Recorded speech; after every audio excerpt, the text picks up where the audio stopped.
What is going on, everybody? Whoops, my mic's over here. Welcome back to another episode of Countdown Scouting Network. I'm your host, Joey Garcia, and today we're going to break down some risers and fallers from the NFL Combine. So basically, the Combine is not going to define who you are. There's been a bunch of players that have not performed well at the combine and have still been really good players in the NFL, and there's others that have dominated the combine and have not been good players. But it's just another data point that we get to figure out if these players are going to turn out to be the real deal or not. So um, let's start things off with the good. Let's start things off with one of the most intriguing running back prospects this year. He's someone that just doesn't have that much tape, but has shown in the Shrine Bowl and even the Hula Bowl that he is explosive. He's a big body guy, 6 foot, 221 pounds. Ran a 4.33. He's got good vision, good explosiveness, good burst. A 9.99. I believe he actually turned out to be a 10 when everything was official. A 10 RAS is what I'm going to call it today. Is Isaac Garando, however you want to say it. He is turning into one of the most fascinating prospects. Someone that I thought was a nice day 3 pick. He might have shot himself up the board to being, a third rounder, being the fourth, fifth running back off the board. I don't think this is a heavy up top running back class. There's a few guys, Trey Benson, Blake Corum, Jonathan Brooks are three that I really like. And then after that, it's kind of pick your poison. He's someone that might talk himself into being one of those guys. So very, very impressive day for him. And I think he's made himself a lot of money. Going to the next guy we've got here. We're going to stick with running backs again. Jalen Wright. Jalen Wright from Tennessee. Again, he's another guy who's a big guy.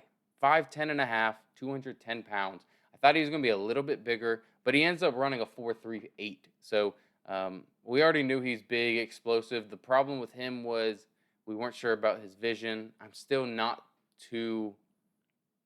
I still don't really know if he's got NFL vision or not, to be honest with you. But he's shot himself off of the board. You can talk about him being the fourth running back taken off this board as well. Once those big three go, it's really anyone's game after that.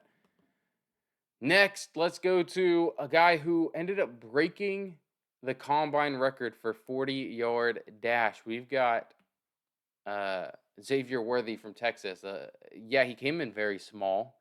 That's the thing. He is 5'11", 165 is what he came in at. I would have loved to see him come in at 175, put 10 pounds on you. And then even though you won't run a 4.21, maybe you run a 4.33, something like that, 4.35 with an extra 10 pounds on you. I'd feel a little bit more comfortable. But he's taking hits. He blocks his butt off as well for being that size. So I'm not too concerned about that. We knew he was going to be fast. So he's probably shot into, if not being a first rounder, being very, very close, even with that size to him. And again, this is the RAS is from MathBomb at MathBomb on Twitter or X. Kent Lee Platt is the guy. He does all this, and then he makes it where you can compare the athletic ratings from these people. RAS stands for Relative Athletic Score. That's what it is, Relative Athletic Score. So it takes I should have explained this before we started talking, sorry. It takes every player that's played in the NFL in that position and puts all their stats in here. So it gives you a relative. 10's the highest it can be. And so all these 9, 3, 7s, that's very impressive for wide receivers.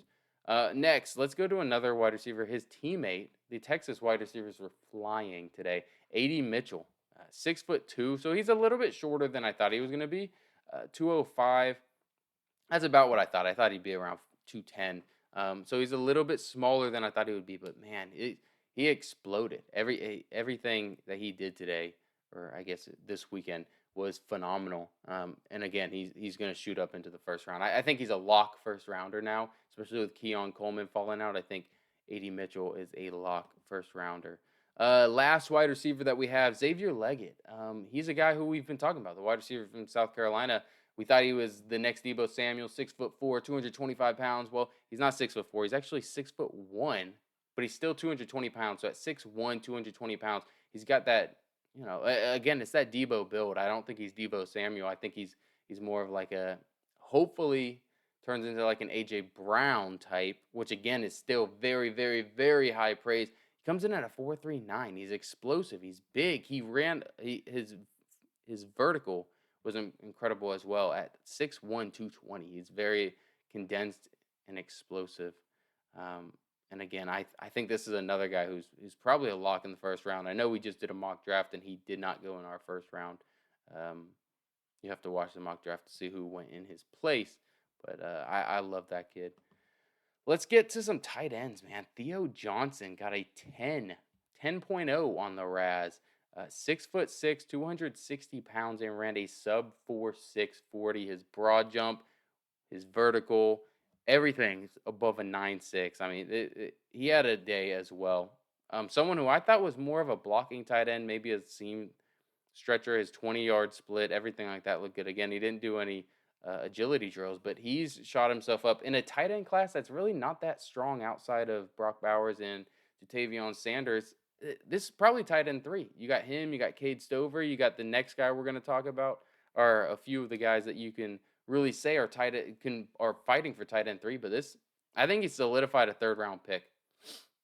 Next, we have the other tight end, Ben Sinnott, who also had a great day. He's 6'3", basically 6'4", 6'3" and 7/8. So we're gonna say he's 6'4", 250. Ran a 4.68? Yeah, he ran a 4.68, which is a solid time. But his vertical, his broad jump, his shuttle, his 3-cone, all of those were phenomenal scores. As well as him just being a solid blocker. On tape, he's a solid blocker. So he's someone who you look at as like an Alec Ingold, Kyle Juszczyk type role, where he's kind of a move piece, not just like a traditional tight end. But this is kind of showing me he's 6'4", 250. With his blocking skills, he can be a traditional tight end as well. I was thinking he's more of an H-back, fullback hybrid. I think he can be anything you want. This is someone who I think he's my tight end 3. The testing kind of just showed what was on tape plus a little bit more. And I think this is tight end 3, and I think he's an awesome weapon for someone under the Shanahan tree. You think about McVay at the Rams, or you think about the Jets could grab him, or anyone like that. Even Miami could be looking to grab him and replace with Alec Ingold. I know they don't really have a tight end right now, so that actually might be a good spot. Next, let's go with offensive tackle prospect from UCF, Tylen Grable. He had a phenomenal day. He's 6'6", 308 pounds. He ran a blazing sub 5.40. His vertical was, I also think, was the best in the class, and his broad jump was 2nd or 3rd best in the class. He moved very, very well. He's just someone that I don't see him being, a starter in the league, but I had him as like a 6th, 7th round developmental prospect. He might be a guy that sneaks into like the 4th, 5th round now, because he shows a little bit of versatility. He's athletic. He can get out in space. I just don't think he's a guy that you can really move inside. His arm length is phenomenal, though, so that's great as well. So I think he's a tackle-only prospect, but he showed that he can move his feet. Let's go to the defensive side. Dallas Turner, obviously, he came in small. We knew he was going to be small, but his arm length makes up for all that space. I don't really care that he's 6'2.5" when his arm length is 34 inches. So he comes in blazing 4.48. He's fastest by far out of all the defensive tackles, out of the defensive ends at almost 250 pounds.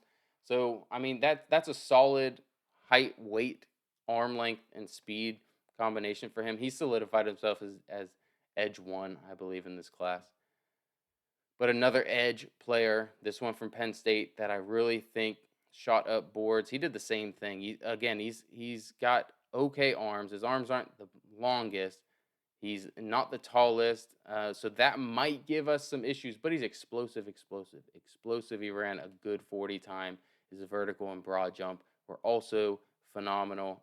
Chop Robinson, I think, has moved into a 1st round pick. I know he's between first round, second round. There are a couple guys like Darius Robinson from Missouri that were kind of jumping him, um, but I think he's probably gonna sneak in there to be edge three, whether that's Latu or Jared Verse that go behind him. I think that's for us to decide later, but I think he's a first round pick. Braden Fisk made himself some money, best defensive tackle by far throughout the Senior Bowl and combine process. I mean, by far. I don't. If I'm him, I'm not really doing too much at my pro day because he was big and fast. I mean, he's already showed on tape that he's a game wrecker. That he's got instincts. So I think that I think this is an early second round pick at the latest. I don't think he's making it outside the top 50. I really don't. All right, let's get to the linebackers. We only got a couple left, and then we're going to do just a few guys who I think might have lost themselves some money today. So Peyton Wilson, if his medicals are good, he's a first round pick by far. He's got the Jack Campbell.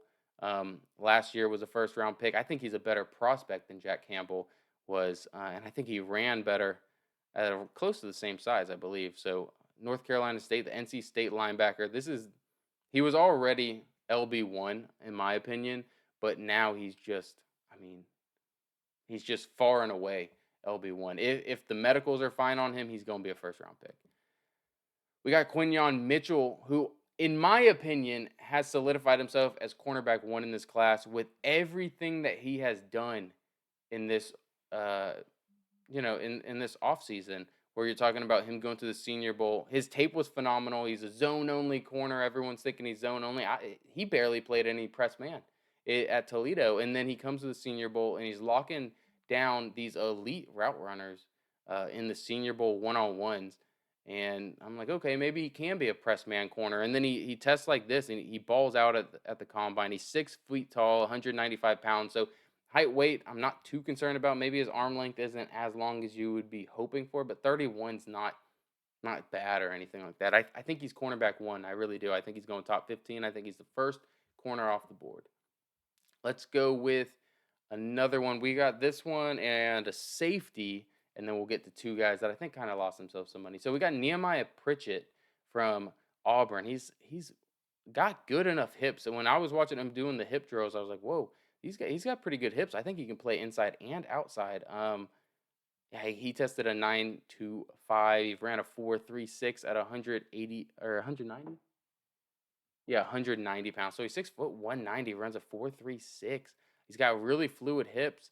He doesn't jump that high. That's his one thing. I'm sure his broad jump would also have been probably not great. But this is a dude who I'm thinking is probably a 4th, 5th round pick. He might sneak into the 3rd. Probably not. He's probably still a 4th round pick, but he impressed me a little bit. I think he snuck up probably a round. Now we got Tyler Owens, the safety from Texas Tech. His broad jump just I don't know if he beat Byron. No, he didn't beat Byron Jones by 1 inch. He almost beat Byron Jones, who held that record for broad jumps at safety. And then he didn't run the 40 because he ended up pulling a quad or something like that. But this is another dude who's kind of showed that he's very, very athletic. I got to go back and watch his tape, but he's someone I wasn't too familiar with, and now I'm itching for more. I want to see more from him.